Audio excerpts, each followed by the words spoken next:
PKLI ਨੂੰ ਹਾਲ ਕੀਤਾ ਜਾਏ। ਨਿਗਰਾਨ ਪ੍ਰਧਾਨ ਵਜ਼ੀਰ ਪੰਜਾਬ ਮੋਹਸਿਨ ਨਕवी ਦੀ PKLI ਦੇ ਬਹਾਲੀ ਇਜਲਾਸ ਵਿੱਚ ਗੱਲਬਾਤ। ਗੁਰਦੇ ਤੇ ਜਿਗਰ ਦੀ ਬਿਮਾਰੀਆਂ ਦੇ ਗਰੀਬ ਮਰੀਜ਼ਾਂ ਫ੍ਰੀ ਇਲਾਜ ਹੱਕ ਤੇ ਆਮ ਲੋਕਾਂ ਨੂੰ ਸਿਹਤ ਦੇ ਇਹ ਹੱਕ ਤੋਂ ਜ਼ਰੂਰ ਦੇਵਾਂਗੇ। इस इजलास की सदारत मोहसिन नकवी होरां कीती ते निगरान वज़ीर आला पंजाब की सदारत विच होने वाली बैठक विच अली जान खान, डॉक्टर अहमद जावेद काजी, गोहर एजाज, डॉक्टर जावेद अकरम, डॉक्टर जमाल नासिर, डॉक्टर फैसल डार ते होर अफसरान भी शामिल सन। डॉक्टर सईद अहमद ने वीडियो लिंक के जरिए इजलास विच शिरकत की। अली जान दे हैल्थ सैकटरी पंजाब बनाए जान उत्ते कम चोर ते रिश्वत खोर अफसरान की पेशानी वध गई।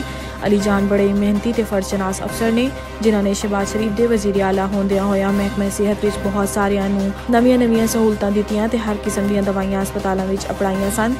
सफाई सुथराई लई भी अस्पताल दी इमारतां विच बहुत कम कीता सी, जिहदे पर लोकाई दी अक्सरीयत ने प्राइवेट अस्पतालों विच जावन दी बजाय सरकारी अस्पतालों का रुख कर लिया सी।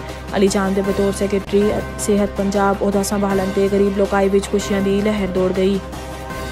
खुदकुश हमलावर पुलिस वर्दी विच मलबूस सी। IG KPK ने फुटेज जारी कर दी। पुलिस वर्दी विच मलबूस ते हेलमेट की वजह तो नहीं पहचानिया गया। IG ने प्रेस कॉन्फ्रेंस करदियां मौका इख्तियार किया कि मीडिया को बेबुनियाद खबरों तो गुरेज करना चाहिए है। पुलिस पहले बहुत तकलीफ और दर्द विच है। ड्रोन हमले की खबर बेबुनियाद है, प्लांटेड बम की खबर भी बेबुनियाद है।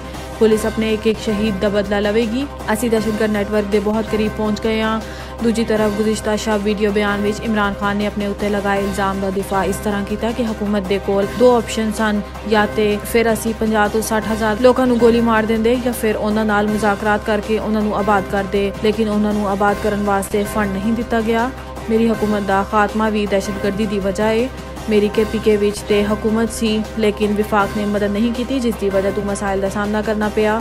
इमरान खान ने अपने उत्ते लगे इल्जाम की तरदीद की ते कहा कि मैनू हुकूमत तो हटाने वाले दहशतगर्दी की वजह ने विफाकी हुकूमत ने साबिक विफाकी वजीर शेख रशीद ते मारूफ सहाफ़ी इमरान रियाज को गिरफ्तार कर लिया। फवाद चौधरी की तरह शेख रशीद ते भी बगावत उकसान ते इश्तियाल दिलान की दिफात शामिल। शेख रशीद ते FIR दफ़ा 150 नफरत अंगेज तकरीर, दफ़ा 153 बगावत उकसान ते दफ़ात 505 इश्तियाल दिलान के तहत दर्ज की गई सी।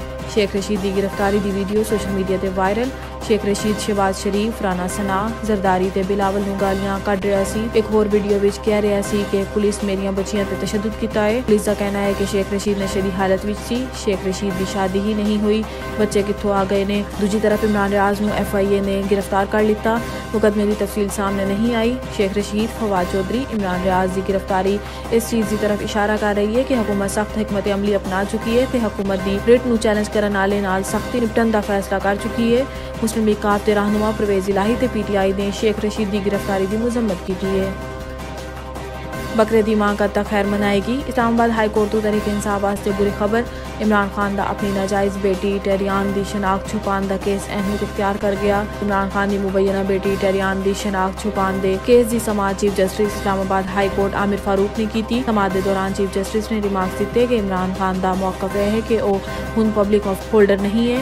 इलेक्शन कमीशन को कन्फर्म करना पेगा कि पार्टी सरबराह पब्लिक ऑफिस होल्डर होंदा है या नहीं। चीफ का मजीद कहना सी कि दरखास्त गुजार ने इमरान खान का 2018 का बयान हल्फी चैलेंज किया है। चीफ जस्टिस ने केस हसास होने के नाते लॉजर बैंक बनाने का हुक्म जारी कर दिता। गुज़िश्ता रोज़ इमरान खान ने अपना तहरीरी बयान दाखिल किया, जिस विच मौक़िफ़ इख्तियार किया गया कि इस्लामाबाद हाई कोर्ट यह मुकदमा सुनने मुजाज नहीं। जीत कहना सी कि एक जज जड़ा पहले इस मुकदमे नूं सुन ते इनकार कर चुका है, दोबारा किस तरह सुन सकता है। याद रहे कि टेरियान सिटावाइट की बेटी है, जिसका मौक़िफ़ सी कि टेरियान इमरान खान की बेटी है। अमरीकी अदालत ने सिटावाइट के हक विच भी फैसला किया सी। सिटावाइट दे मरण तो बाद टेरियान की सरपरस्ती इमरान खान की साबका बीबी जमाइमा कर रही है। इमरान खान टेरियान की शनाख्त अपनी सियासत बचाने कर रहा है। वज़ीर आज़म पाकिस्तान शहबाज शरीफ ने पाकिस्तान के तीसरे एटमी बिजली घर का इफ्तिताह कर दिता। इफ्तिताह के दौरान खिताब करदियां वज़ीर आज़म का कहना सी कि पाकिस्तान विच पानी तो बिजली पैदा करने की बहुत गुंजाइश है। पाकिस्तान विच हैडल पावर नाल बिजली बनाने की इस्तिताअत 60,000 मेगावाट है। इस तो इलावा कोयले के बेशुमार ज़खायर मौजूद ने। पाकिस्तान कोयले तो बिजली पैदा करके अरबों डॉलर एनर्जी की मद विच बचा सकता है। बदकिस्मती नाल पाकिस्तान 27 अरब डॉलर का तेल इंपोर्ट कर रहा है, जो सब तो बड़ा बोझ है। खिताब के दौरान शहबाज शरीफ का कहना सी कि तीसरे एटमी बिजली घर की बुनियाद नवाज शरीफ के दौर विच रखी गई। इस बिजली घर तो 1100 मेगावाट बिजली पैदा होएगी। वज़ीर आज़म ने खिताब के दौरान कहा कि चीन नाल साडा भाईचारा 75 वरियां तो है। चीन पाकिस्तान का भाई मुल्क है ते चीन ने साडी हर मुश्किल विच मदद की है।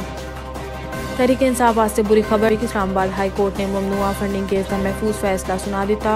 इलेक्शन कमीशन के फैसले के खिलाफ PTI ने इस्लामाबाद हाई कोर्ट विच अपील दायर कर रखी सी। केस की समाअत 3 रुकनी बेंच ने की। समाअत तो बाद अदालत ने केस का फैसला महफूज कर दिता सी।